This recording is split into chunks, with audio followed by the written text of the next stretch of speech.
al doctor Pablo Quintanilla Pérez, en la cual nos va a hablar hoy sobre su proyecto, la geografía de la filosofía.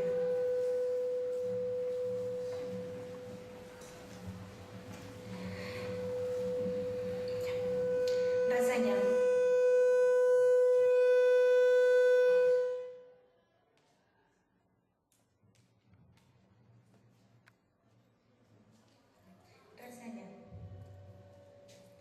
Hamilton inició el 5 de enero del 2017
Buenos días con todos.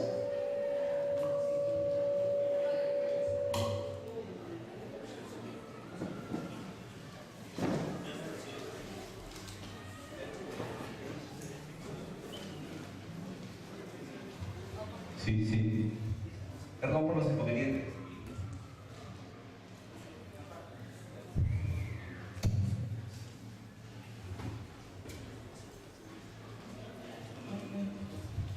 Buenos días con todos. Buenos días con todos los presentes. Damos la bienvenida al doctor Pablo Quintanilla Pérez, en el cual vamos a hablar sobre su proyecto La geografía de la filosofía. Reseña.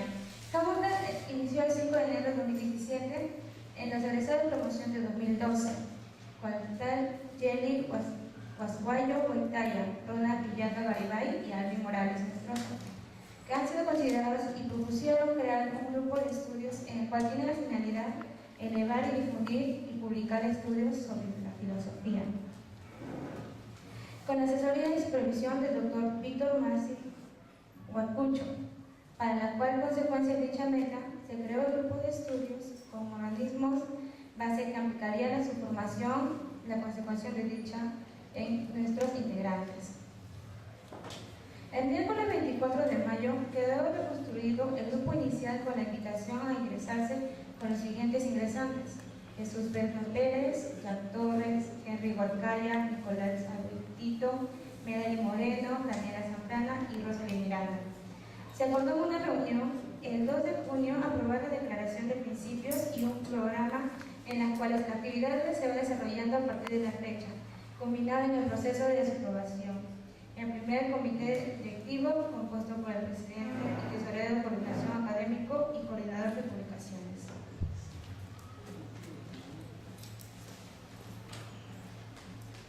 La finalidad del evento es promover el ámbito educativo y reflexionar sobre la filosofía.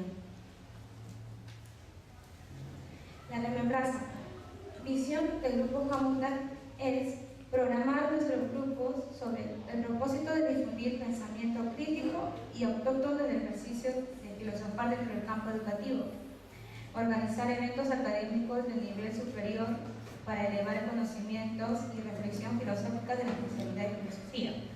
Como misión tenemos la tolerancia en la aceptación y participación de distintas voces y pensamientos que aporten a la formación de una parte en la reflexión mundial, y también compromiso, actuar y movilizar todo recurso de conocimiento, investigación, divulgación en consolidación de una conciencia que postule las necesidades de nuevas formas reflexivas de la filosofía.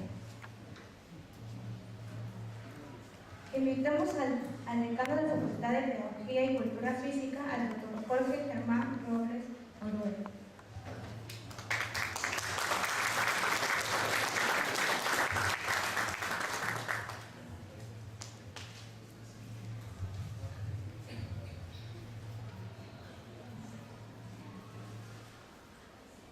Buenos días con todos. Doctor Pablo Quintanilla Pérez, tenemos el orgullo de tenerlo presente el día de hoy en nuestra casa de estudios en la Universidad Nacional de Educación, Enrique Guzmán Ibaí, y especialmente en la Facultad de Pedagogía y Cultura Física. Esta facultad agrupa 3 escuelas: la Escuela Profesional de Educación Primaria, la Escuela Profesional de Educación Básica Alternativa y la Escuela Profesional de Educación Física. La relación de nuestra facultad con la filosofía es desde que el hombre apareció en la Tierra. Me voy a tratar de parafrasear a mi profesor Álvaro Vicencio Gutenberg, que nos decía que la educación es un hecho o fenómeno social que se da en todo tipo de sociedad, ya sea en forma espontánea o sistemática, para formar al hombre de acuerdo a la concepción del mundo del grupo de poder. Pues está muy relacionada la educación a la filosofía. Yo quiero agradecer al grupo. Este recinto está para debatir, para las nuevas propuestas en el campo de la educación, de la filosofía, de la tecnología. Y yo creo que todo evento, toda conferencia, todo congreso, aprendemos algo nuevo. Si no, nuestros saberes, ¿qué hacemos? Los mejoramos, porque siempre hay algo que aprender. Yo quiero dar por inaugurada esta conferencia y agradecerle de antemano al doctor que ha tenido la gentileza de venir a nuestra institución, al doctor Pablo Quintanilla Pérez, a disertar justamente sobre la conferencia sobre la geografía de la filosofía, pero a la misma vez presentar su libro Los Caminos de la Filosofía, Diálogo y Método. Bienvenido, y que no sea la primera vez. Están las puertas abiertas para usted y para todos los jóvenes que quieran difundir justamente y mejorar nuestra calidad académica en la universidad. Muchas gracias.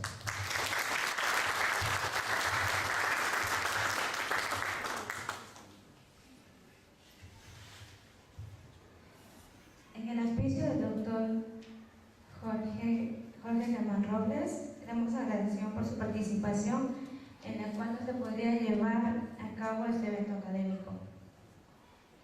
Damos pase ahora al presidente de Estudios Filosóficos, Hamilton, al compañero Henry Walker.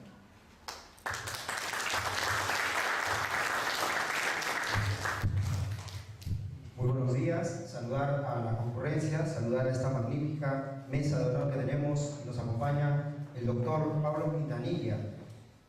En mi calidad de presidente del grupo de estudios Hamilton, que viene en la universidad difundiendo el pensamiento crítico y reflexivo acerca de la problemática que nos acarrea a nivel educativo, nacional y hasta podemos llamarlo también filosófico.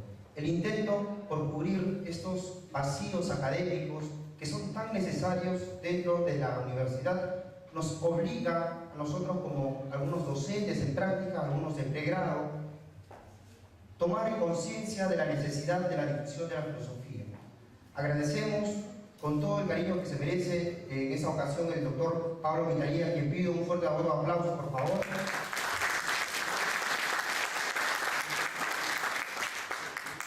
Quien además de dilucidarnos dentro de esta conferencia que en breves segundos se van a realizar, nos va a presentar su libro llamado La Geografía de la Filosofía, un término que en realidad nos hace pensar quizás en el mundo, nos hace pensar en las formas, y justamente es eso para nosotros la filosofía, una serie de formas que se van intentando comprender, y para eso estamos aquí en esta ocasión. Saludarlos una vez más en mi calidad de presidente, darles la bienvenida y esperemos que en otra oportunidad también. Saludarlos a todos los que están presentes en este auditorio para presenciar la conferencia de nuestro tan distinguido invitado, el doctor PhD, doctor Pablo Quintanilla Pérez, a quien le agradezco mucho su presencia aquí. También le agradezco de manera muy especial su apertura a participar en espacios académicos que se realizan en esta casa de estudios. Y es importante que estos espacios tengan la acogida de la masa estudiantil, de los profesores y todos los interesados en aprender un poco más la parte académica, ¿no? Así que a mí me toca comentar, ya para iniciar mi participación, me toca comentar el libro justamente que el doctor viene a presentarnos, que se llama Los Caminos de la Filosofía, Diálogos y Métodos, y yo particularmente me voy a centrar en el primer artículo que se lee en este libro, que justamente es escrito por el doctor Pablo Quintanilla. Así que este libro, también mencionarlo, fue una edición que lo hizo el doctor junto con también la doctora Celia Monteagudo, que también no está presente, pero le recargamos los agradecimientos. Seguro que lo hará llegar el doctor por medio de él, ¿no? Así que empecemos. Mi comentario, como ya dije, se va a centrar en el artículo del doctor Quintanilla que se titula Una revolución filosófica para el siglo XXI, que se encuentra justamente en el libro que se presenta. Establecida la pregunta que tiene porque lleva por título este artículo, Una revolución para el siglo XXI, trata justamente el doctor Quintanilla en brindarnos un panorama de la escena filosófica actual. Dentro del artículo de la revolución de la filosofía, debajo de ese título existe pues también una referencia al método. Es interesante porque sabemos que la ciencia tiene un método. Sabemos que la ciencia se vale de constructos epistémicos en los cuales va a abarcar verdades y va a plantear pues, ¿no? certezas a partir de esas verdades, comprobaciones metódicas, hipótesis. Todas las filosofías son válidas, me preguntaba yo cuando empezaba a leer este libro. Porque si hablamos de la revolución de las filosofías, no puede haber revolución si no se incluyen a las demás filosofías. Pero encontramos bastantes, y resulta que muchas de esas filosofías que se trata de incluir resultan hasta contradictorias, o mejor dicho, sectarias. Sabemos que las filosofías muchas veces acarrean el dogmatismo, como lo hemos visto con los alemanes, ¿no? El idealismo. Pero para no entrar en mayores detalles terminológicos, quisiera empezar a comprender con ustedes, por supuesto, qué es lo pragmático. Y averiguando en el diccionario, tratando de buscar una fuente, encontré que lo pragmático tiene que ver con la acción. Por eso uno debería confundir, muchas veces pasa que cuando escucha la palabra pragmático, a ti no te importa nada, tú quieres llegar a tu fin nada más. Y resulta que esas aplicaciones se van a dar en nuestro país. Desde el gobierno, por ejemplo, ¿no? Vemos a Fujimori cómo se jactaba de ser pragmático. Él, como le decía el doctor en una conferencia, que estoy tomando esa palabra, yo no me doy de filosofías, yo soy un tipo pragmático. Entonces hace la referencia de que él va a actuar. O sea, creo que también es válido, ¿no? El hecho de que muchas veces teorizamos y no lo ponemos en práctica o no lleva a un fin en realidad. En este caso, el libro que nos trae el doctor y que he tenido pues la ímpetu de averiguar, viene a ser parte de la filosofía norteamericana y también parte de la filosofía europea. Entonces, habría que criticar si estas filosofías parten del centro cultural que viene a ser el occidente. Nosotros, ¿qué somos para ellos? Tendríamos que entrar también nosotros a categorizar lo que pensamos, hablando de la filosofía andina, hablando de la filosofía peruana. Y resulta que el pragmatismo analítico que se practica, en este caso dentro del libro, es justamente la mirada de que existen sendas dentro de otras filosofías que nos pueden ayudar como instrumentos para poder entender y plantear también soluciones, plantear teorías a partir de lo que no se conoce. Pongamos un ejemplo, para ser ya concreto. En el Perú existe filosofía. Algunos dirán, bueno, no existe porque en realidad no se está manejando la categoría que se maneja en Europa. Hay toda una tradición que acompaña a los europeos. Y en el Perú, ¿qué necesitamos para ser filósofos? Tendríamos que tener un Platón, un Aristóteles. Y resulta que sí, en el Perú también hay pensadores que, a pesar de la influencia de las filosofías que no son pues autóctonas, o mejor dicho, de estas influencias del pensamiento, van a tomar parte de sus herramientas y van a interpretar. Y al interpretar sobre periferia, ¿no? desde afuera, empiezas a crear. Creo que es lo más resaltante que yo he podido encontrar, creo lo troncal de la hermenéutica, dentro del pragmatismo, y esta relación que tienen estas filosofías para poder abordar diversos problemas. Sabemos que un problema no tiene una solución. ¿Y por qué debe tener una sola mirada? ¿Por qué solucionamos de una manera, por ejemplo, positiva, ¿no? Entrando en la psicología, de repente hay compañeros de psicología aquí, el hecho de que nosotros estamos acostumbrados a manejar un método y creemos muchas veces erróneamente que ese es el único método. Entonces el libro Geografía de la Filosofía abre el debate a buscar otras formas de análisis, que son herramientas que no debemos rechazar por simplemente encasillarse en términos quizás academicistas. Bueno, yo saludo una vez más al maestro, espero que con la conferencia nos encamine un poquito más a dilucidar lo que es este tema. De mi parte, me quedan más dudas todavía, pero con gusto aclarecerlas en esta oportunidad. Muchísimas gracias.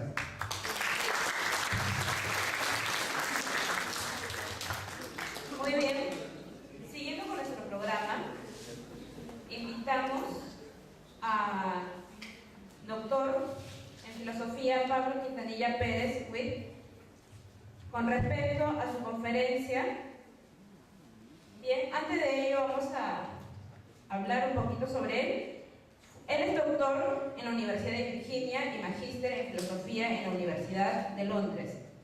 Se especializa en filosofía del lenguaje y la mente, epistemología y teoría de la acción.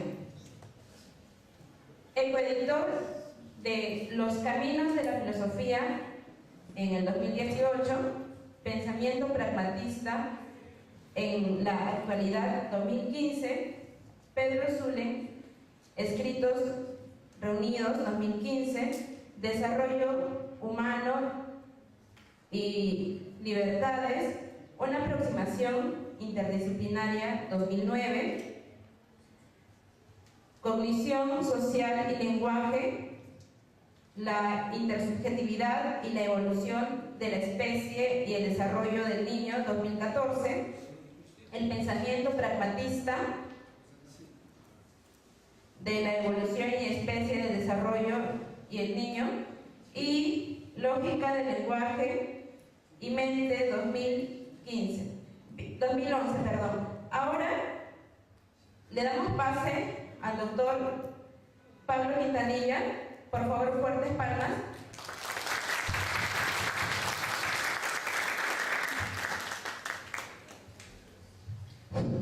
Bueno, yo quisiera comenzar agradeciendo muy sinceramente el honor que me hace la Universidad de La Calcuta en formularme esta invitación. Quiero agradecer particularmente al señor decano, a Víctor Masi, a todos los chicos del grupo Hamtag y a ustedes, por supuesto, por su amable y su generosa presencia.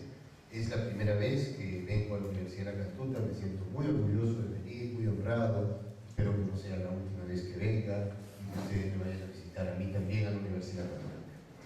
En efecto, voy a hablar de dos cosas en una. Por una parte, voy a presentarles un proyecto de investigación, que es un proyecto global, el proyecto que se titula La Geografía de la Filosofía, y que en el caso del Perú le estamos realizando en un grupo de investigación que tenemos en la Universidad Católica, que es este que se llama Mente y Lenguaje. Les voy a presentar el proyecto. Dentro de la presentación que voy a hacer del proyecto, voy a hablar sobre el libro que nos convoca también, Los quisiera decir un par de cosas generales. Hay algo que tienen en común el proyecto y el libro, y es que en ambos casos uno se pregunta cómo se cultiva y cómo debería cultivarse la filosofía en países como los nuestros, Latinoamérica, el Perú, y cómo se enseña y cómo debería enseñarse la filosofía en nuestros países. ¿Por qué estas preguntas son particularmente relevantes? Porque, como sabemos, en Europa y en Estados Unidos existen tradiciones filosóficas muy fuertes. En Inglaterra, obviamente, el empirismo británico, la filosofía analítica, la gran tradición británica. En el caso de Alemania, la filosofía alemana. En el caso de Francia, la filosofía francesa. En Estados Unidos, lo mismo, ¿no? Pero lo que no ocurre en esos países, curiosamente, es que hay un diálogo real entre esas diversas tradiciones filosóficas. Uno estudia filosofía en Inglaterra y no ve absolutamente nada de filosofía francesa o de filosofía alemana. Uno estudia filosofía en Francia y no ve nada de filosofía inglesa y de filosofía alemana. Yo puedo dar fe de eso porque yo estudié en Inglaterra y en Estados Unidos. Y cuando yo conversaba con mis compañeros y con mis profesores y les hablaba algo sobre filosofía francesa, me decían, no, aquí no hacemos eso. ¿Por qué? Les preguntaba. No lo hacemos. O sea, nosotros hacemos filosofía inglesa. Y si te vas a Francia, lo mismo. Pero en Latinoamérica eso no ocurre. Dado que en Latinoamérica, lamentablemente, no tenemos una tradición suficientemente poderosa de filosofía, nos hemos visto obligados a beber las tradiciones filosóficas internacionales y, digamos, a intentar integrar esas tradiciones. Entonces, lo que ocurre en Latinoamérica, a todos nos ocurre, a mí me ha ocurrido cuando era estudiante, es que estudiábamos filosofía francesa, filosofía alemana, filosofía inglesa, y nosotros solos tenemos que integrar esa información. De alguna manera hemos convertido la necesidad en virtud, porque esa creatividad o ese mestizaje es lo que podría eventualmente producir una filosofía original en Latinoamérica. Yo soy un creyente ferviente en que la creatividad y la originalidad siempre es el producto del mestizaje. Siempre es el producto del mestizaje. Y si ustedes revisan la historia de la filosofía, ¿qué cosa es Platón sino una combinación de Heráclito y Parménides? ¿Y qué cosa es la filosofía medieval sino la integración entre la tradición judeo-cristiana y la tradición greco-romana? ¿Y qué cosa es la filosofía moderna sino la integración de varias tradiciones? ¿Qué cosa es el gran Kant sino de alguna manera el mestizaje entre el racionalismo alemán, Wolff, Baumgarten, y el empirismo británico, Hume? La originalidad es el producto del mestizaje. No voy a detenerme demasiado en ello porque ya no tendría la posibilidad de presentarles el PowerPoint que quiero presentarles, pero quiero decirles una cosa más. Yo he venido publicando a lo largo de los últimos años diversos libros sobre estos temas.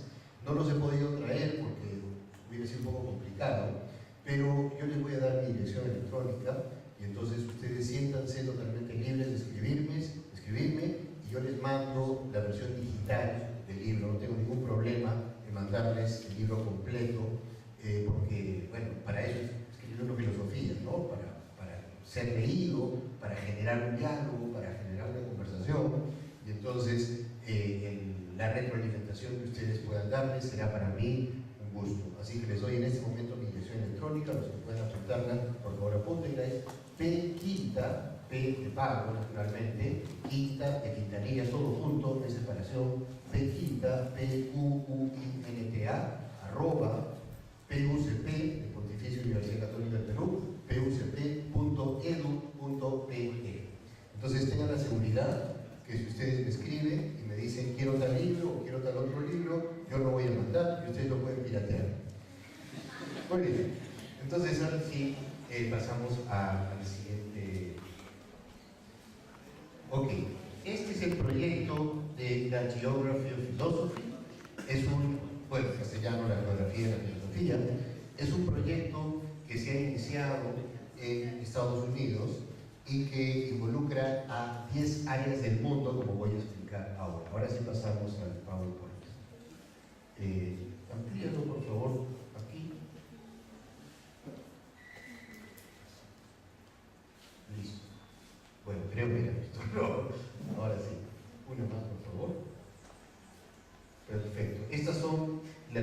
invitaciones en caso de que ustedes quieran entrar a la página web del proyecto, a la página web de Mente y Lenguaje, al Facebook, tenemos Facebook también para el proyecto y para Mente y Lenguaje. Muy bien, entonces ahora sí voy a empezar a hablar sobre el proyecto y creo que al final tenemos tiempo para unas preguntas, me imagino, ¿no? Muy bien. Bueno, ¿de qué se trata este proyecto? Es un proyecto ambicioso que incluye una serie de problemas conceptuales y filosóficos, pero quiero hablarles un poco sobre su historia, que es la siguiente. Como sabemos, la filosofía siempre ha aspirado a estar integrada con la ciencia. Con frecuencia los filósofos han asumido que su método es básicamente a priori y argumental. Sin embargo, el hecho es que al día de hoy hay muchas diversas escuelas filosóficas, cada una de ellas tiene su propio método, ¿no? Por ejemplo, la fenomenología, la hermenéutica, el marxismo, el análisis conceptual, lo que conduce a una serie de preguntas filosóficas que de manera global se suelen denominar ahora como metafilosofía. ¿Qué cosa es la metafilosofía? La metafilosofía es la filosofía de la filosofía. O sea, la reflexión sobre qué es la filosofía, cuáles son sus preguntas, cuáles son sus objetivos, cuál es su metodología. Los temas metafilosóficos han sido planteados desde los orígenes mismos de la filosofía entre los filósofos griegos. No hay ningún gran filósofo que no haya abordado alguna vez preguntas metafilosóficas. Sin embargo, hoy sí la metafilosofía es ya una rama de la filosofía, ¿no? En el caso de Latinoamérica, como dije hace un momento, las reflexiones metafilosóficas son especialmente importantes porque nosotros nos vemos en la obligación de hacer dialogar, de hacer integrar y permitir que se fecunden mutuamente las distintas tradiciones filosóficas, ¿no? Algunas publicaciones sobre el tema, esta es la parte de la presentación del libro que iba a hacer. En el año 2009 publiqué este libro que se llama Ensayos de Metafilosofía y este año, en 2018, he publicado este libro, Los Caminos de la Filosofía. En los dos casos se trata de reflexiones metafilosóficas. Me refiero a estos libros si es que quieren que yo se los envíe, los enviaré y al final de la presentación también voy a presentar rápidamente otros libros. Estos libros contienen artículos de filósofos iberoamericanos, de Argentina, Brasil, Colombia, Chile, España, México, obviamente Perú, Portugal y Uruguay, que se proponen reflexionar, como señalé hace un momento, cómo se hace y cómo se enseña y debería hacerse y enseñar la filosofía en Latinoamérica. La otra rama filosófica que está floreciendo mucho en el mundo hoy día y que ya es el proyecto de la geografía y la filosofía, ahora sí entro al tema, es lo que se llama la filosofía experimental. ¿Qué cosa es la filosofía experimental? Es una forma de hacer filosofía que utiliza evidencia experimental, por ejemplo, pruebas psicológicas, trabajo de campo antropológico, para fundamentar o rechazar intuiciones y tesis filosóficas. El trabajo es interdisciplinario, sobre todo con psicología, con lingüística y con antropología. El proyecto, como mencioné hace un momento, surge en 3 universidades, que son Pittsburgh, Rutgers y UCLA, Universidad de California, y el objetivo es comparar transculturalmente 3 conceptos filosóficos para explorar posibles contenidos e intuiciones universales. Esos 3 conceptos filosóficos son conocimiento, comprensión y sabiduría. Voy a intentar aclarar un poco esto porque es lo fundamental. Si ustedes le preguntan a un filósofo formado en la tradición occidental, de cualquier parte del mundo, ¿qué es el conocimiento?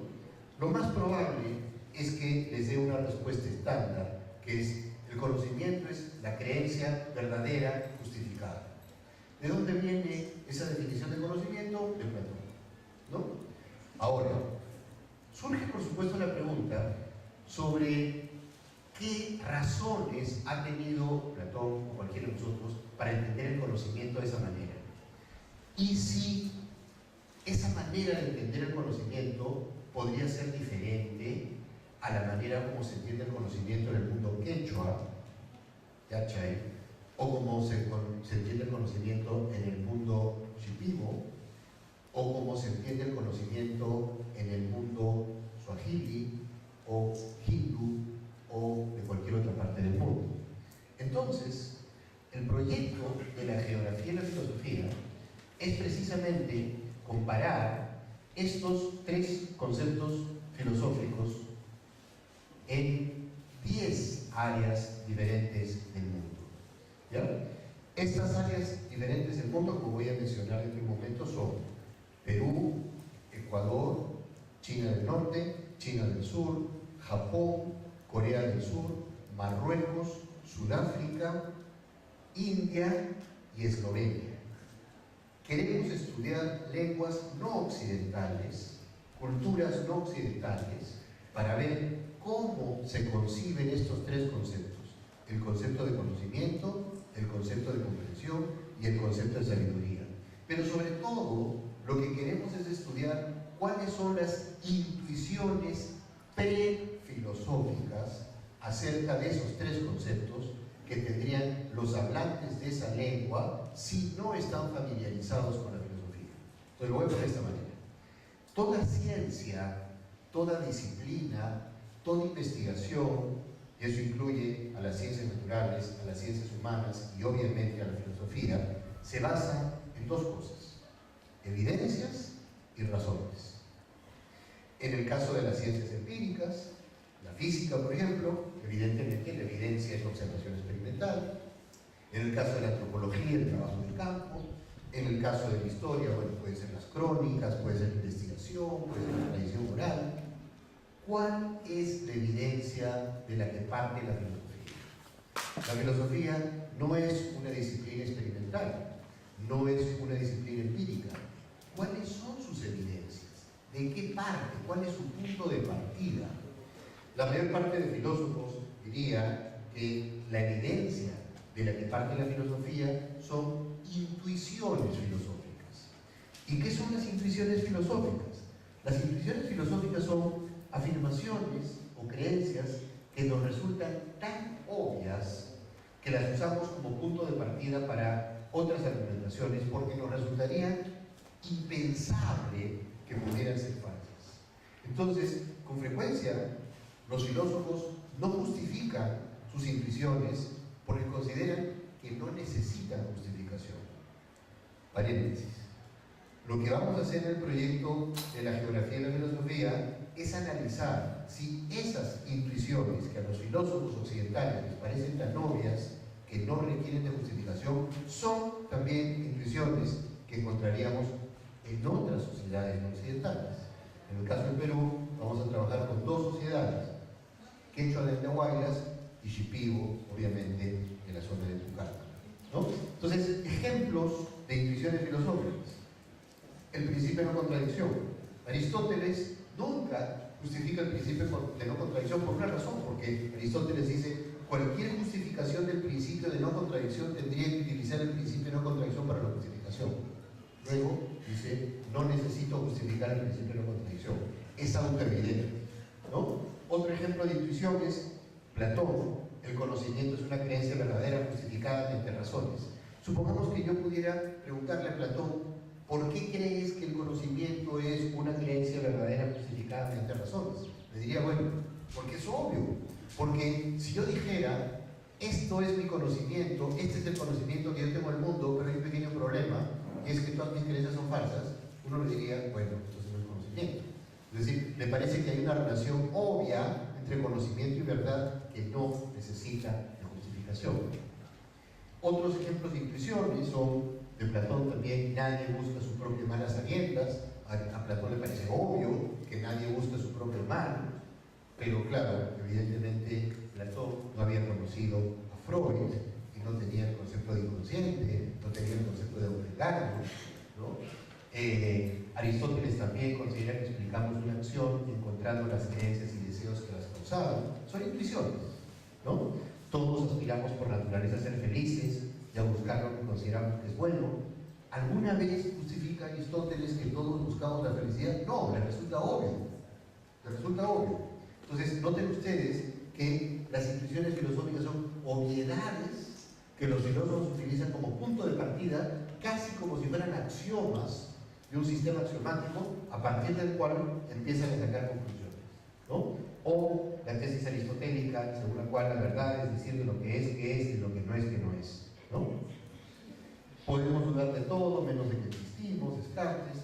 La sabiduría no tiene que ver con la cantidad de conocimientos o información que uno tenga, sino con su capacidad para vivir una vida buena, que merezca la pena ser vivida, y esta suele ser la vida examinada, Sócrates.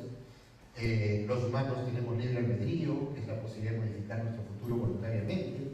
Entonces, uno podría dar una lista enorme de intuiciones que son las que utilizan los filósofos para, a partir de ahí, extraer consecuencias. Entonces, las intuiciones son como axiomas, ¿no? Ahora, ¿cómo avanza la filosofía? Como dije hace un momento, se basa en evidencias y razones, y las evidencias son esas intuiciones.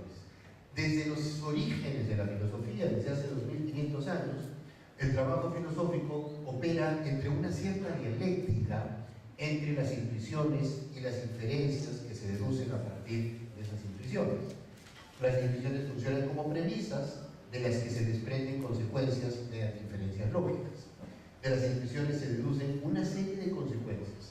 Si las consecuencias son contradictorias, constituyen una refutación de las premisas. Ahora, también puede pasar que las consecuencias de esas intuiciones sean contraintuitivas. O sea, yo tengo una intuición, extraigo consecuencias de esa intuición y la conclusión es contraintuitiva, o sea, es algo que me resulta contrario a mis intuiciones. Entonces, en ese caso tengo dos caminos. O reviso las premisas, es decir, las primeras intuiciones, lo que me obliga a hacer correcciones en las premisas, o sea, en las intuiciones, o evaluamos qué resulta más contraintuitivo, si las premisas o las conclusiones, ¿no? También puede ocurrir que de aquellas premisas se deduzcan consecuencias que sean consistentes, coherentes con la evidencia empírica, en cuyo caso todo indicaría que el razonamiento viene siendo válido. Pero en caso que las conclusiones sean incompatibles con la evidencia empírica, habría razones serias para dudar de las intuiciones originales. Entonces, como dije en un momento, lo que tenemos es una suerte de dialéctica entre las intuiciones, que son los puntos de partida, y las conclusiones que se derivan de las intuiciones. Y esta dialéctica tiene la forma de lo que en ciencia se llama equilibrio reflexivo.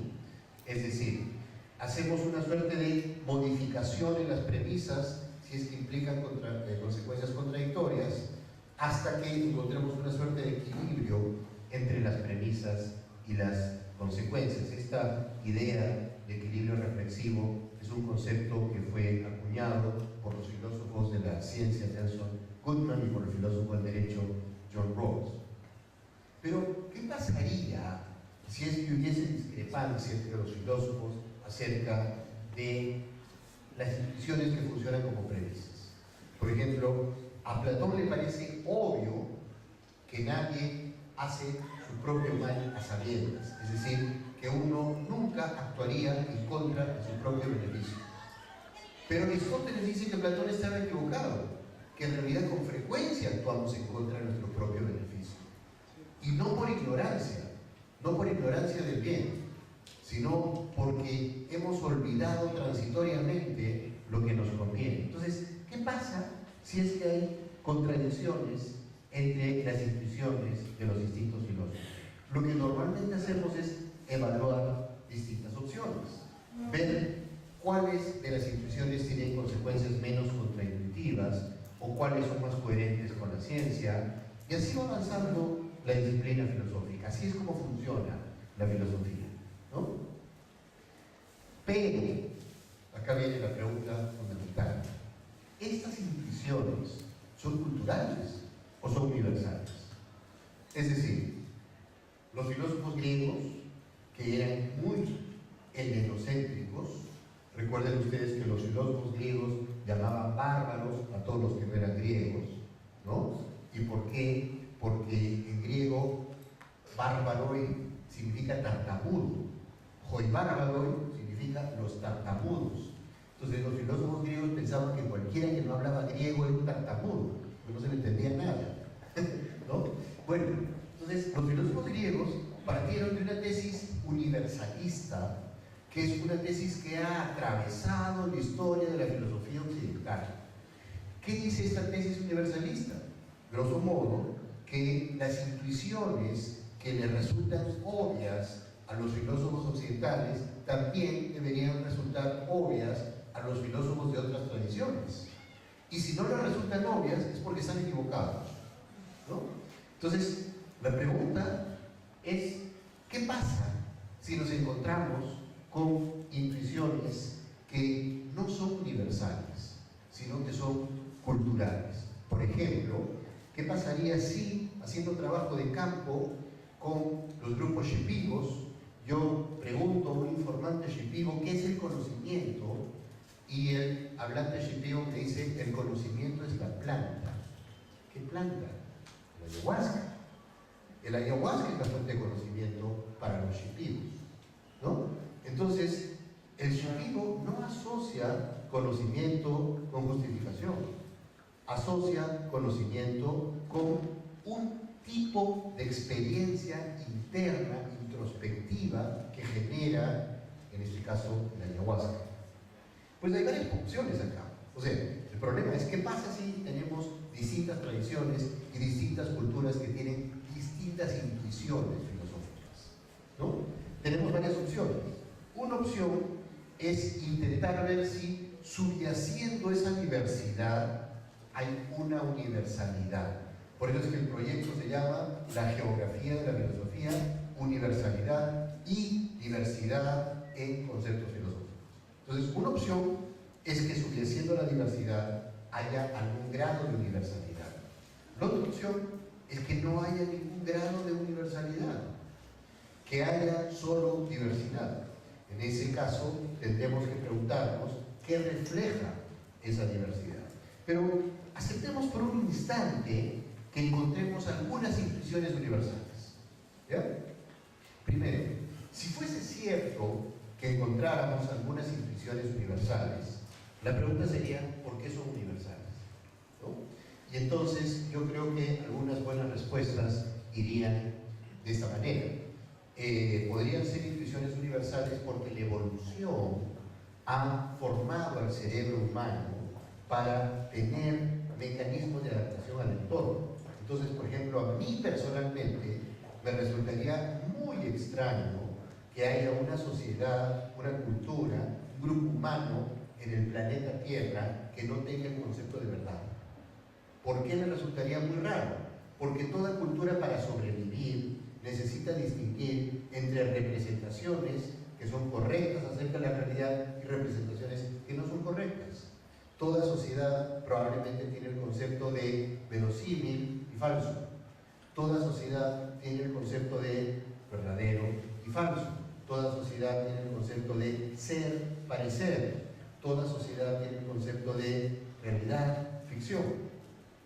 Pero esto que les estoy diciendo es una intuición, porque yo no lo he demostrado. Lo vamos a demostrar, y ese es el proyecto de la geografía de la filosofía.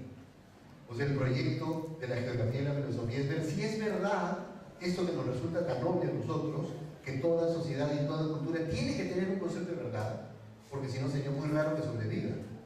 Pero hasta ahora es totalmente a priori, ¿no? Entonces justamente lo que vamos a hacer es trabajar con quechua, con shipibo, con urdu, con hindi, con árabe, con chino y con todas estas lenguas para ver si es cierto que todas las lenguas, y todas las sociedades y todas las culturas tienen concepto de verdad. Como ustedes verán, este es un trabajo fuertemente interdisciplinario, porque hay que trabajar con lingüística, con antropología y con psicología. Por ejemplo, se sabe que a los 3 años los niños aprueban el test de la falsa creencia. ¿Qué significa eso? Significa que para los 3 años los niños están en condiciones de atribuir a los demás creencias que los niños no tienen. Antes de los 3 años, todos los niños creen que los demás creen lo que ellos creen. Antes de los 3 años, los niños creen que todos ven lo que ellos ven. Si yo estoy, por ejemplo, con un niño de 3 años, me tapo la cara y no veo algo, el niño va a creer que yo sí lo estoy viendo porque él lo está viendo. A los 3 años se produce una revolución cognitiva, y es que los niños empiezan a probar el test de la falsa creencia. Empiezan a reconocer que las personas creen cosas diferentes de las que ellos creen. O sea, pueden atribuir creencias falsas a los demás. Si tenemos tiempo al final les cuento cómo es la prueba, pero hay una prueba psicológica que mide, creo que tenemos tiempo, ¿no? Ya, entonces les voy a contar rápidamente cómo es el test de la falsa creencia. Imaginen ustedes un teatro de títeres, y hay 2 títeres, el títere A y el títere B. El títere A está jugando con una bolita, una canica, ya los niños no juegan con canicas, pero en nuestra época se juega con canicas, ¿cierto? Si no se preocupe, señor decano, no hay problema. El decano tiene que ir a un grado, así, no se preocupe. Gracias. Sí, al contrario, no se preocupe. Entonces, imaginen ustedes, en este teatro de títeres tenemos 2 personajes, el títere A y el títere B. El títere A está jugando con una bolita, una canica, y la deja en una caja de cartón y se va. Viene el títere B, saca la canica de la caja de cartón y la pone en una canasta de mimbre y se va. ¿Dónde dejó A la canica? En la caja. ¿Dónde está ahora la canica? En la canasta. Se preguntan 2 grupos de niños, un grupo de niños de menos de 3 años y un grupo de niños de más de 3 años. Cuando regrese A, ¿dónde va a buscar la canica? Recuerden dónde dejó A la canica, en la caja. Entonces, se preguntan los niños, cuando regrese A, ¿dónde va a buscar la canica? Los niños más chiquitos van a decir, A va a buscar la canica en la canasta de mimbre, donde los niños creen que está. Mientras que los niños más mayorcitos van a contestar, A va a buscar la canica en la caja de cartón, donde los niños saben que no está, pero creen que A cree que está. ¿Dejo entender, no? Entonces, a partir de los 3 años, los niños desarrollan lo que se llama la capacidad de la metarepresentación, que es no solo representarse el mundo, sino representarse las representaciones que otras personas tienen acerca del mundo. Entonces, a partir de esa edad, el niño no solo tiene creencias en primer grado, por ejemplo, la canica está en la caja, sino creencias en segundo grado. Yo creo que A cree que la canica está en la caja. Creencias en tercer grado, yo creo que A cree, que B cree que la canica está en la canasta. Creencias en cuarto grado, yo creo que A cree, que B cree, que C cree, hasta 5 grados de intencionalidad, que es el límite cognitivo humano. Más allá de eso, ya no nos entendemos. ¿Ya? Pero todas las pruebas de la falsa creencia se han hecho en sociedades occidentales. Nunca se ha hecho en Chipivos, nunca se ha hecho en Andahuaylas, nunca se ha hecho en la India, nunca se ha hecho en Sudáfrica. Ahora, suponemos que los niños de esas otras comunidades también lo aprobarían a la misma edad, porque suponemos que el desarrollo neurológico es el mismo. Pero ¿qué pasa si la cultura influye para que el test de la falsa creencia se apruebe antes o se apruebe después? No lo sabemos todavía. Entonces ya saben ustedes dónde apunta este proyecto de la geografía y la filosofía, ¿no? Ahora, supongamos por un momento que nuestras instituciones fuesen universales. ¿Qué implicaría eso? ¿Serían contingentemente verdaderas o necesariamente verdaderas? Incluso, supongamos que sean instituciones universales. ¿Por qué tendría yo que creer en ellas? El hecho de que sean universales no me obliga a creer en ellas, ¿no? Entonces, comencemos por lo más sencillo. Vamos a preguntarnos si algunos conceptos filosóficos tienen rasgos universales y cuáles serían esos. Y he mencionado que los 3 conceptos son conocimiento, comprensión y sabiduría, ¿no? Y como dije hace un momento, es intuitivamente aceptable, o sea, es una intuición que nosotros tenemos, que todas las sociedades deberían tener determinados conceptos filosóficos, porque por razones adaptativas no podrían sobrevivir sin ellos. Entonces aquí yo quiero hacer un paréntesis. Nuestro amigo y colega y profesor Víctor Masi tiene un libro, un muy buen libro, Incas y Filósofos, recientemente publicado, en el que se discute la posibilidad de que haya presupuestos filosóficos de comunidades no occidentales. En este caso, él se concentra en la comunidad quechua-andina, ¿no es cierto? Yo personalmente no tengo ninguna duda de que todas las comunidades y todas las sociedades tienen presupuestos filosóficos, ¿no? ¿Qué significa que tengan presupuestos filosóficos? Significa que tienen algún concepto de verdad, que tienen algún concepto de causalidad, que tienen algún concepto de significado, que tienen algún concepto de realidad, que tienen algún concepto de objetividad, que tienen algún concepto de ética, ¿no? Que hayan convertido esos presupuestos en una filosofía institucional y profesional y es otra historia, ¿no? Pero que tienen presupuestos filosóficos no me queda ninguna duda, ¿no? Y de hecho, como dije hace un momento, el libro del profesor Masi es muy interesante porque intenta reconstruir esos presupuestos, cosa que en el Perú no se ha hecho sino hasta hace muy poco tiempo por prejuicio occidental, por suponer que las instituciones filosóficas son únicamente occidentales, ¿no? Y que si otras comunidades tuvieran presupuestos filosóficos, o serían los mismos que los occidentales o estarían equivocados, ¿no? Entonces, podría ser que haya algunos conceptos filosóficos innatos, de la misma manera como hay conceptos físicos innatos. Por ejemplo, todo niño a partir de cierta edad sabe que la línea más corta entre dos puntos es la línea recta. Todo niño sabe que la causa es anterior al efecto, aún si no tiene concepto de causalidad y aún si no ha estudiado geometría. Es altamente probable, por tanto, que nosotros tengamos módulos cerebrales que incluyan conceptos innatos de física, de biología, de psicología, y que nos permite tener una concepción del mundo que sea suficientemente útil como para que nos permita explicar la realidad. Ahora, la pregunta es, así como posiblemente tenemos conceptos físicos innatos, ¿tendremos conceptos filosóficos innatos? Como causalidad, objeto, etcétera, etcétera, etcétera, etcétera, etcétera. Podría haber también creencias innatas, una tendencia natural a representarse el mundo. Por ejemplo, dos objetos no pueden ocupar el mismo lugar en el espacio. El ejemplo que di de la línea, la verdad es la correspondencia entre una creencia y la manera como es el mundo, etc. ¿No? Estas creencias podrían ser innatas porque son beneficiosas para la adaptación de la especie, incluso si fueran falsas. Porque hay creencias innatas que sin embargo son falsas. ¿Cuál, por ejemplo? La creencia de que la línea más corta entre dos puntos es la línea recta.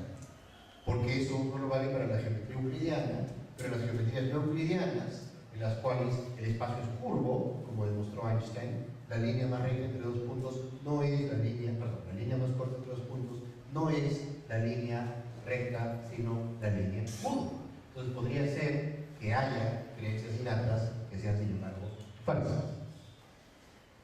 Algunos autores creen que tenemos módulos mentales que contienen estas creencias y estos conceptos. Hay muchos filósofos contemporáneos que piensan que el cerebro humano, en el fondo, no es sino una supercomputadora que está conformada por pequeñas otras computadoras especializadas. Eso se llama la teoría de la modularidad de la mente. Entonces el cerebro sería una especie de computadora orgánica, biológica, conformada por muchas otras computadoras, ¿no? Una computadora, por ejemplo, se encarga de la adquisición del lenguaje, y por eso todos los niños de cualquier parte del mundo, eso sí sabemos, porque se ha estudiado, más o menos al año y 8 meses empieza a aprender a hablar, y a los 3 años adquiere la sintaxis, y a los 11 años adquiere la pragmática. Eso está estudiado. Entonces es altamente probable que haya un módulo de lenguaje. Lo que eso significa es que el lenguaje es como si fuera una computadora dentro de la supercomputadora que es el cerebro. Probablemente un módulo de atribución psicológica, un módulo apego temprano, un módulo de principios lógicos. Les voy a poner un ejemplo. Cuando mi hijo mayor tenía 5 años, un día se acercó y me dijo: papá, cuando un niño se porta bien, se hace merecedor a un juguetito, ¿no? Dije: sí. Y yo me he portado bien, ¿no? Te has portado bien. Entonces te hago merecedor a un juguetito, ¿no? Eso es un modus ponens.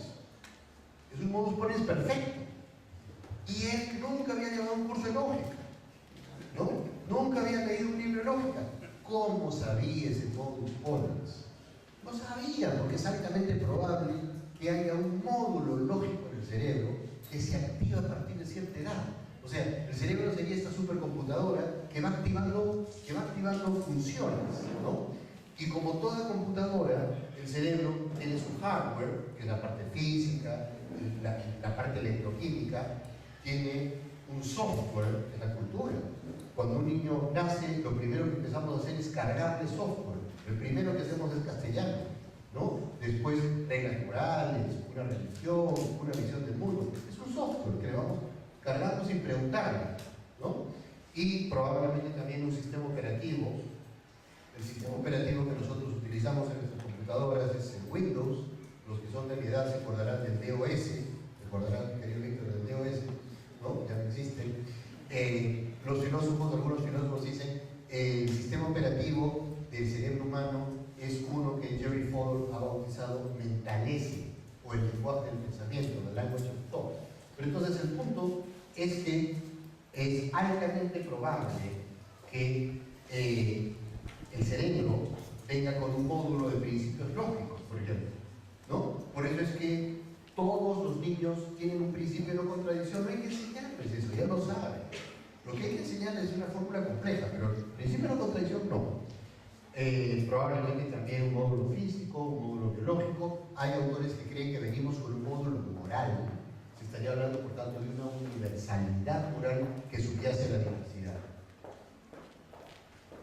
También se llama conocimiento folk a estos módulos, y entonces la pregunta es si hay una folk philosophy, o sea, un módulo filosófico, ¿no? El proyecto, ahora voy a hablar sobre cosas prácticas del proyecto, porque me interesa mucho que tengamos tiempo para preguntas, así que vayan afilando los cuchillos, por favor, porque mientras más agudas las preguntas, más me van a ayudar, porque van a hacer que el proyecto cometa menos errores. Entonces, si sus preguntas son agudas, háganlas, por favor. El financiamiento procede de la Fundación Templeton, que es una fundación americana. Hemos tenido la suerte de recibir nada menos que $4 millones, pero claro, no se imaginarán que son para mí, ¿no? Son para hacer investigación, trabajo de campo, para todo eso, ¿no? Vamos a aplicar una batería de pruebas psicológicas que medirán intuiciones filosóficas en 10 áreas del mundo. Como ya dije, en cada área del mundo hay un equipo interdisciplinario que va a aplicarlas. Estos son los lugares, ya los mencioné. En cada equipo hay un líder del equipo. En el caso del Perú, yo tengo el honor de ser el director del equipo, y estos son los miembros, como verán, gente de filosofía, gente de neurociencia, de antropología, de diversas universidades además, lingüística, bueno, básicamente esas son las disciplinas, ¿no? Filosofía, psicología, lingüística, antropología. Tenemos asesores externos de antropología, de quechua, el doctor Rodolfo Cerrón Palomino, que es autoridad en quechua, de Shipibo, Pilar Valenzuela, que es una experta en lengua shipiba, Roberto Dariquet también. Hemos contratado a un postdoctorado, que es un antropólogo y psicólogo italiano, que se llama Emanuele Fabiano, que es el que se va a encargar de aplicar las pruebas, de hacer el trabajo de campo. Hicimos una convocatoria internacional en todos los países del mundo, y el ganador fue Emanuele Fabiano. El trabajo en campo, ya lo he dicho, es estos 3 conceptos. Y también vamos a trabajar con el quechua de Andahuaylas y Shipibo Conigo de Pucallpa, ¿no? En la zona de Ucayali. Hay muchísimos problemas metodológicos que vamos a tener que enfrentar. Por ejemplo, no es fácil reconstruir las intuiciones acerca de qué es el conocimiento, la comprensión y la sabiduría en una lengua diferente. Por ejemplo, no se trata de encontrar una traducción, eso lo haría cualquier diccionario. Por ejemplo, no se trata de decir conocimiento en quechua es yachay o verdad en quechua es suti. No se trata de eso, se trata de reconstruir una red de conceptos que guardan relaciones inferenciales. Por ejemplo, en las lenguas occidentales, que son de origen indoeuropeo, parece haber una relación natural entre conocimiento, verdad y justificación. La pregunta es, ¿también se dará en quechua y en shipibo? Y lo mismo se van a preguntar los colegas en Sudáfrica, en la India, en Japón, en Corea del Sur, trabajando siempre con lenguas no occidentales, ¿no? Hay algunos presupuestos teóricos que vamos a asumir que el significado de un concepto está determinado por sus relaciones con otros conceptos, que el significado de una afirmación depende de las inferencias que se hacen a partir de esa afirmación. Por ejemplo, supongamos que encontramos que la palabra más cercana para conocimiento en quechua es yachay, pero notamos que yachay, supongamos, es un ejemplo, no es que sea así, pero notamos que yachay no está relacionada con verdad ni con justificación. ¿Qué significa eso? ¿Significaría que no es la mejor traducción para conocimiento, yachay? O que siendo la mejor traducción no tienen las mismas relaciones inferenciales, ¿no? Entonces verán que ese es uno de los problemas metodológicos. Aquí hay que lograr un equilibrio reflexivo sobre el cual hablaré dentro de un momento, y de alguna manera vamos a llevar a la práctica lo que en filosofía, lenguaje y la mente se llama interpretación radical, que es la elaboración de una interpretación para una lengua o una cultura que tiene poca o ninguna relación con la nuestra. El filósofo norteamericano Donald Davidson acuñó el concepto de interpretación radical para explicar lo que ocurre cuando personas de distintas culturas entran en contacto. El ejemplo paradigmático de interpretación radical es cuando Cristóbal Colón llegó a las Antillas e intentó interpretar y comunicarse con los nativos de esa zona, ¿no? O cuando Francisco Pizarro llega a nuestro país y tiene que comunicarse para manipular, para engañar, para entender, para predecir, etcétera, el comportamiento, por ejemplo, de Atahualpa, ¿no? Les voy a poner un ejemplo simple, no va a ser una prueba real, un ejemplo simple de cómo vamos a funcionar. Por ejemplo, yo tengo un dado que tiene imágenes de objetos y tiro el dado y sin mirar qué ha salido, digo, por ejemplo, ha salido una flor. Y al mirar el dado veo que en efecto salió una flor, ¿no? Entonces, pregunto a mis informantes de quechua y de shipibo, ¿tú dirías que yo sabía que salió una flor antes de verla o no? Si yo le preguntara a un filósofo occidental, me diría no, porque el conocimiento implica no solo creencia verdadera, sino justificada. Tú no tenías justificación para eso. Eso en filosofía se llama suerte epistémica. Suerte epistémica. Cuando yo tengo una creencia verdadera, pero no porque esté justificada. Supongamos, entonces yo tengo un dado acá, tiro el dado y sin ver lo que ha salido digo, ha salido una flor. Luego miro y digo, salió una flor. ¿Ustedes dirían que eso constituye conocimiento? No. ¿Por qué no? Porque eso se llama chiripa. No es conocimiento. Para que sea conocimiento yo tendría que haber tenido razones, ¿no? Entonces, hay en el concepto filosófico occidental de conocimiento una relación con justificación, pero podría ocurrir que para los shipibos no haya relación entre conocimiento y justificación. Sí, podría ocurrir, ¿no? Podría ocurrir. Como dije hace un rato, la investigación va a implicar la aplicación de pruebas, trabajo de campo, y el equipo peruano va a supervisar toda esta investigación y va a interpretar los resultados, ¿no? Hacia la mitad de la investigación vamos a hacer un coloquio internacional al cual todos ustedes están invitados e invitadas para ir presentando los primeros resultados y tener retroalimentación. El coloquio va a ser en la Universidad Católica, ¿no? Y los resultados. La investigación está planificada para que vaya terminando hacia más o menos el año 2023. La idea es publicar una colección de libros con las evidencias recogidas en todos los grupos del mundo, ¿no? La idea es interpretar estas evidencias y generar diálogo. El objetivo último es generar un debate interdisciplinario transcultural sobre algunos conceptos epistemológicos. Si el resultado es exitoso, posteriormente lo volveremos a hacer con otros conceptos, por ejemplo, en el terreno moral, en el terreno político, en el terreno estético, etc. Muchas gracias.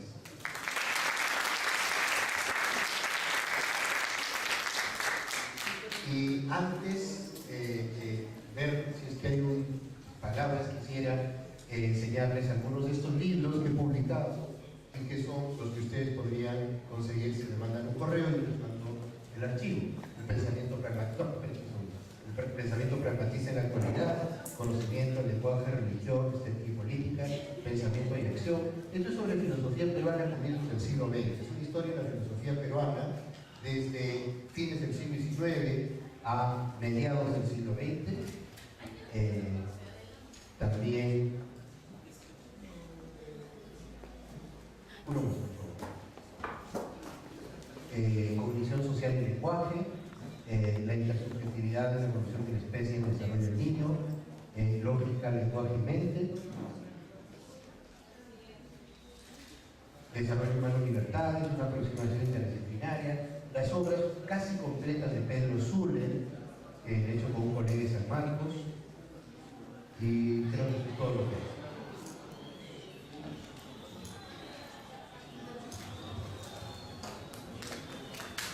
Fuertes palmas, por favor.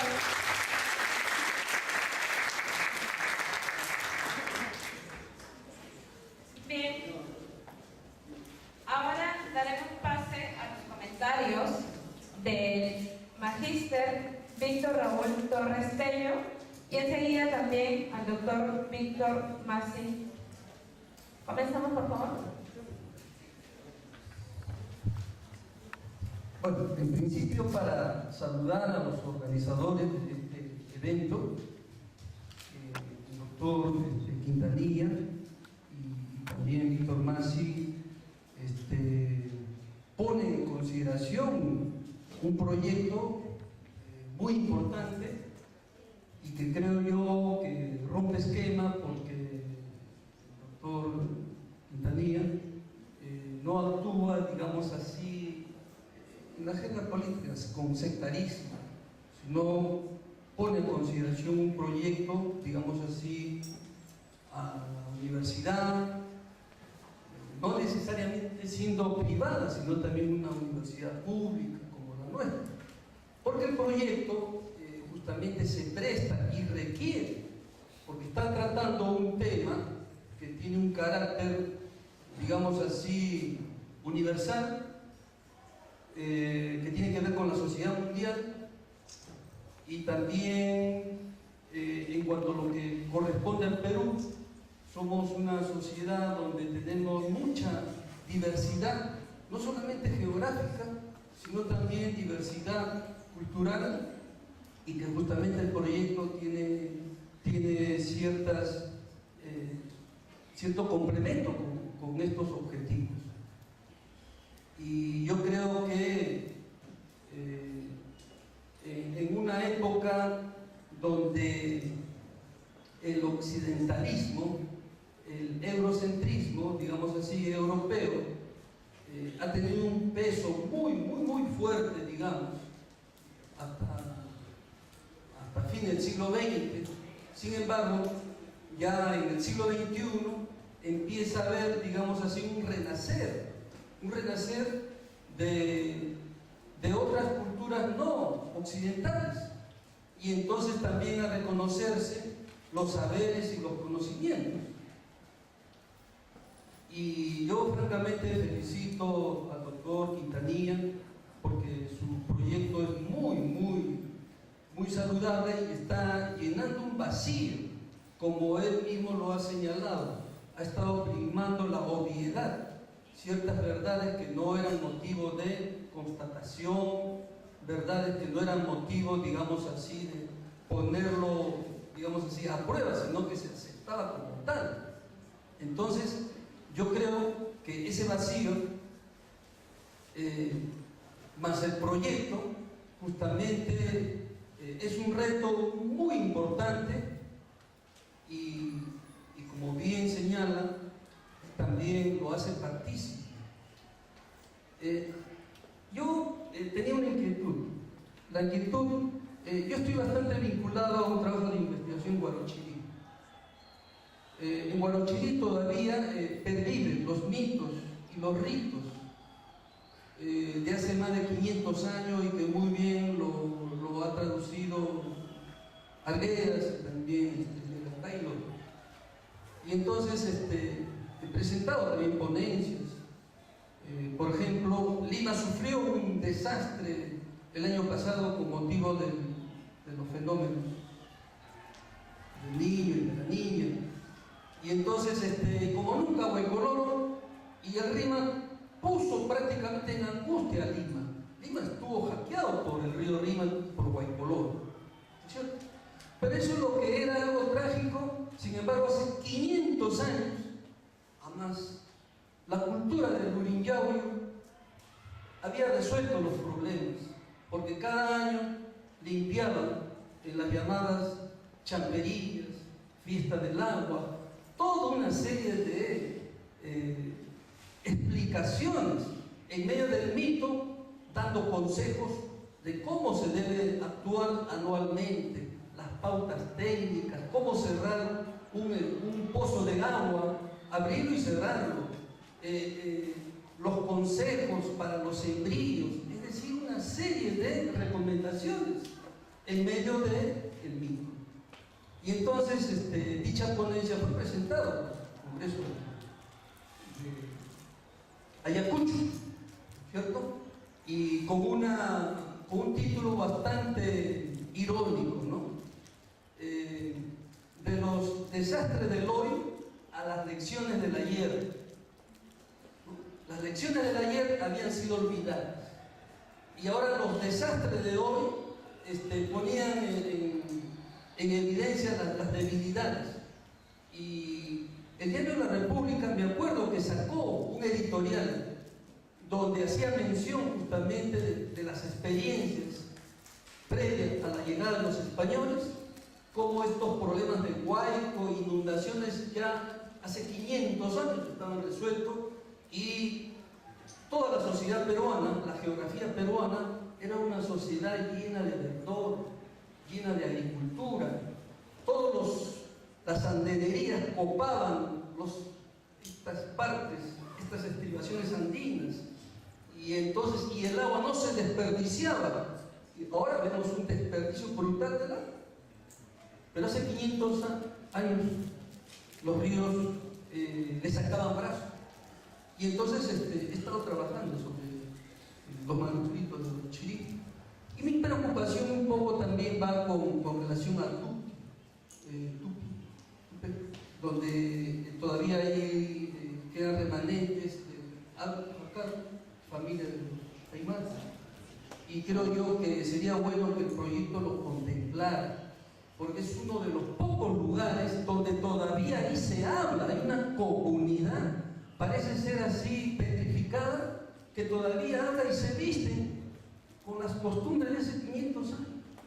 Yo creo que esta colectividad muy bien podría ser parte también, y de la misma manera también como los ritos de dioses y hombres de Huarochirí en las comunidades de Yambilla, en las comunidades de Huarochirí, en las comunidades de San Pedro de Casta, siguen todavía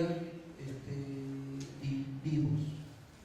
Yo felicito porque la Universidad de la Católica, representado por el distinguido colega, está contribuyendo a llenar un vacío y a un déficit de la filosofía, efectivamente, para cambiar esas obviedades por evidencias, por demostraciones que los pueblos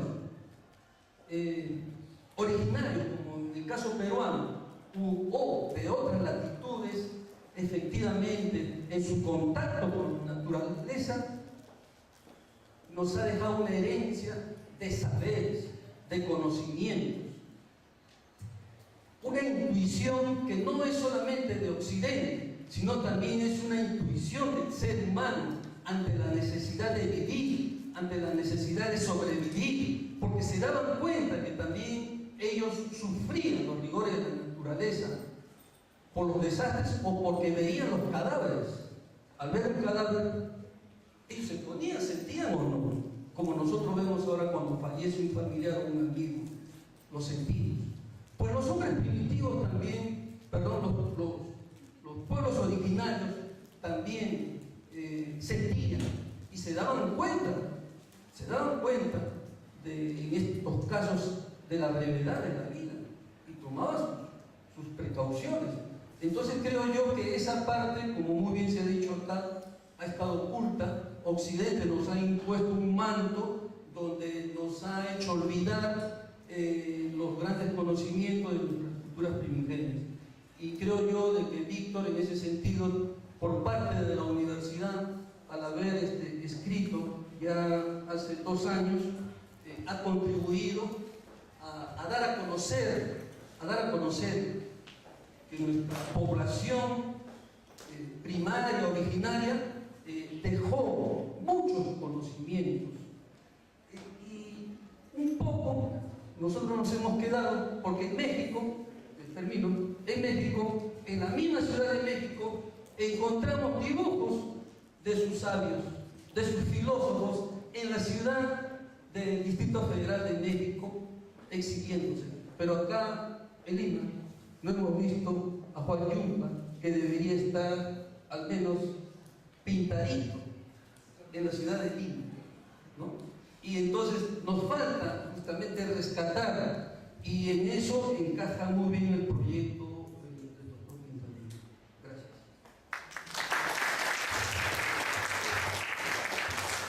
Muy bien, agradecemos al profesor Magíster Torres Tello. Ahora le damos pase al doctor Víctor Massi. Fuertes palmas, por favor.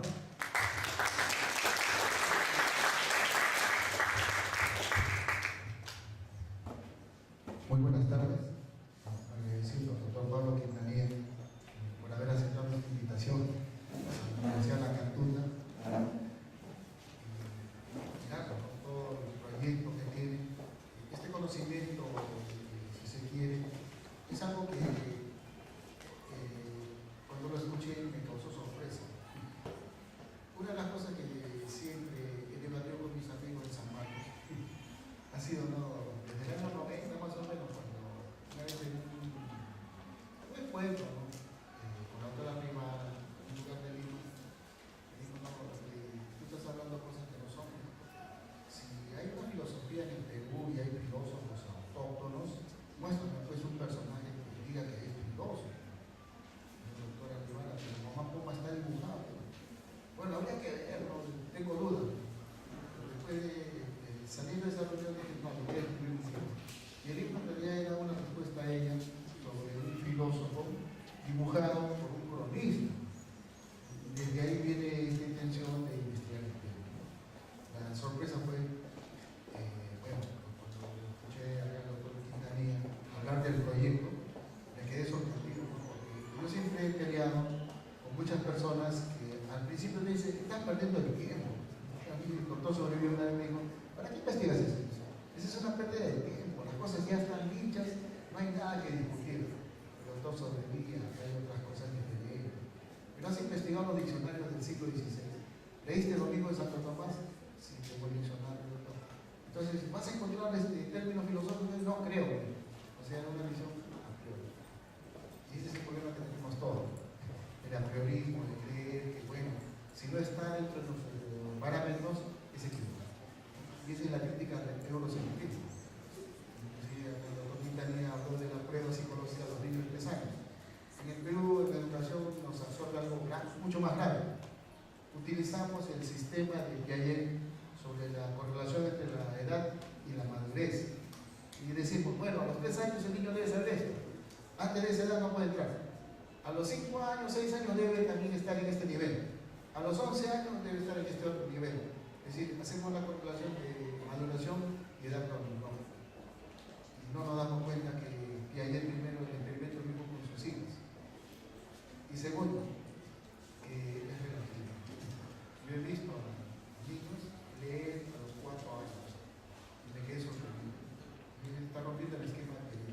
Y eso nos trae, ¿no?, a que la cultura europea, que no es mala, sino pretende, ¿no?, ese famoso etnocentrismo como un universalismo.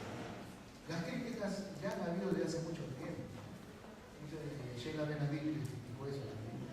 No, acá hay un problema, se confunde el universalismo con creer que todas las civilizaciones tienen los mismos conceptos o llegan a las mismas conclusiones. Pero observación 1. La matemática, por ejemplo, que es, se cree, ¿no?, que proviene de los árabes.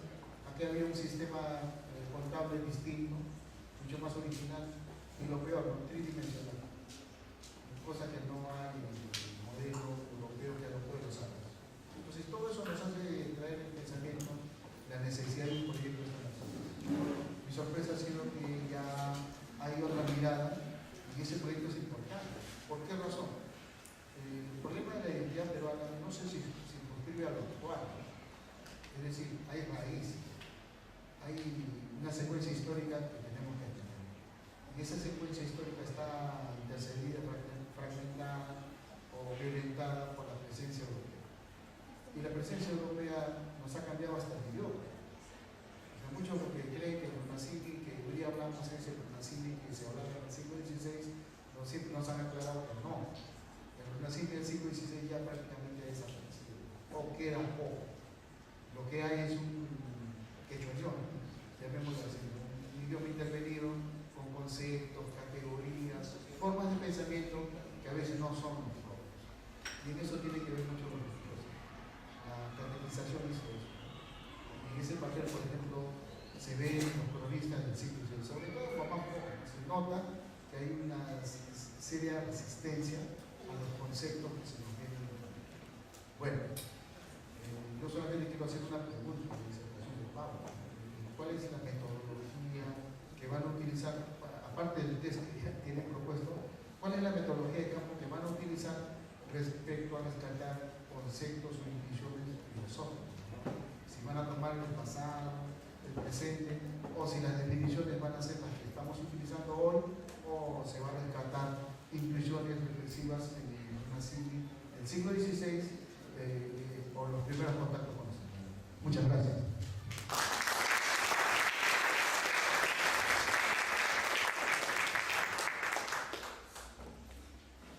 Bien, nuevamente agradecemos a los profesores. Ahora pasaremos a una ronda de preguntas. Bien. Ya.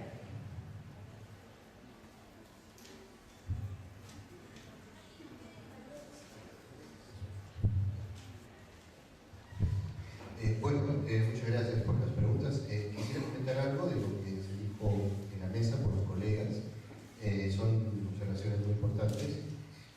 Lo primero es que es cierto, no solo la técnica y la ciencia tienen presupuestos filosóficos, sino la supervivencia. Esa es una cosa que quería subrayar. Es decir, no solo la ciencia y la técnica, sino para sobrevivir en el entorno natural necesitamos algunos conceptos como verdad, objetividad, realidad, representación, y esos conceptos pueden ser llamados filosóficos y han sido llamados filosóficos tradicionalmente desde los griegos, ¿no? Entonces, algo que quiero subrayar es que yo no tengo, lo he dicho, lo quiero volver a decir, no tengo ninguna duda de que toda comunidad humana, por ser una comunidad humana, tiene conceptos filosóficos. Lo que es más debatible y lo que es más discutible es si en alguna comunidad humana hay una tradición de análisis de esos conceptos filosóficos, ¿no? Lo que se llamaría una filosofía institucionalizada, o como el filósofo argentino Francisco Romero llamaba una filosofía normalizada, ¿no?, que incluye ya un procedimiento de análisis argumentativo, un procedimiento casi metafilosófico, ¿no?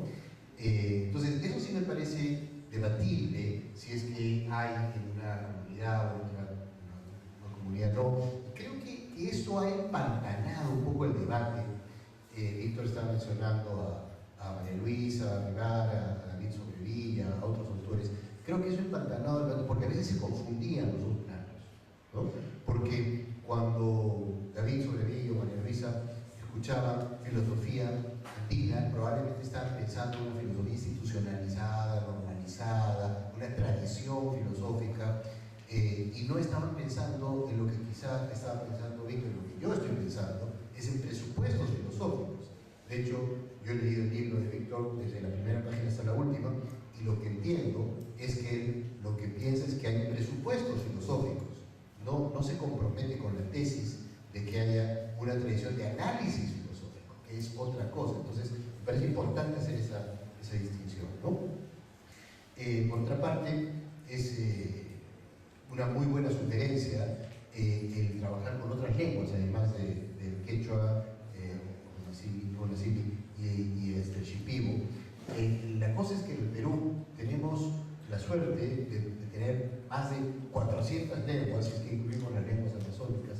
Entonces, lamentablemente, por razones prácticas, hemos tenido que elegir algunas, ¿no? Pero el tupi, por ejemplo, sería interesantísimo trabajar con ello, y si el puquina no estuviera muerto, sería una maravilla trabajar con puquina, pero bueno, ya no se puede, ¿no? En cuanto a la pregunta metodológica que me habló el doctor Masi, sí, vamos a hacer trabajo de campo. La idea es trabajar con comunidades vivas, presentando viñetas, haciendo grabaciones, presentando ejemplos, presentando experimentos, y en la medida en que sea necesario vamos a confrontar esto con los textos clásicos, con las crónicas, con los manuscritos de Huarochirí, con los diccionarios de la colonia, ¿no? Pero siempre con mucho cuidado, porque eso ha pasado ya por un filtro europeo. Es decir, los diccionarios han sido hechos, en la mayor parte de los casos, por frailes, ¿no? Y las crónicas también han pasado por un filtro europeo. Entonces, somos perfectamente conscientes de las dificultades metodológicas que presenta esto. Somos muy conscientes de eso. Pero también somos conscientes que es la primera vez en la historia de la filosofía occidental que se hace un proyecto de este envergadura, porque nunca en el pasado se ha podido comparar presupuestos filosóficos de zonas tan diferentes. No solo porque no existían los recursos económicos, porque no se contaba con el dinero de la Fundación Templeton, ¿no? Sino también por razones que tienen que ver con comunicación, tienen que ver con transporte, ¿no? Es decir, yo me comunico con mucha frecuencia vía Skype con los directores de los equipos de Sudáfrica, de la China, de la India. Eso hace 15 años hubiera sido impensable, simplemente impensable, ¿no? Entonces, ahora tenemos la posibilidad de hacerlo, y es importante aprovecharlo, ¿no? Bueno, acá tengo algunas preguntas. Vamos a ver cuál podríamos abordar primero. Una de las preguntas, este es para el profesor Masi. ¿Por qué dice que la filosofía tiene universalidad? Y dos, para mí, entonces comenzaré contestando yo y luego te doy. La primera pregunta dice: ¿cuáles son los criterios de periodización de la filosofía? Bueno, en el caso de la filosofía occidental, los criterios son muy conocidos: la filosofía antigua, la filosofía medieval, la moderna, la contemporánea. ¿Y por qué se señala los límites en un momento y en el otro? Evidentemente, toda periodización tiene un grado de arbitrariedad, pero en este caso, básicamente, lo que nos permite agrupar concepciones filosóficas en 4 periodos es un conjunto de presupuestos, lo que Thomas Kuhn llamaría un paradigma, ¿no? El paradigma de la antigüedad es diferente, el paradigma medieval es diferente, el paradigma moderno. Por ejemplo, lo que da inicio a la filosofía medieval es probablemente la confluencia entre el pensamiento grecorromano y la tradición judío-cristiana. Entonces ahí se origina un pensamiento nuevo que no estaba en la antigüedad.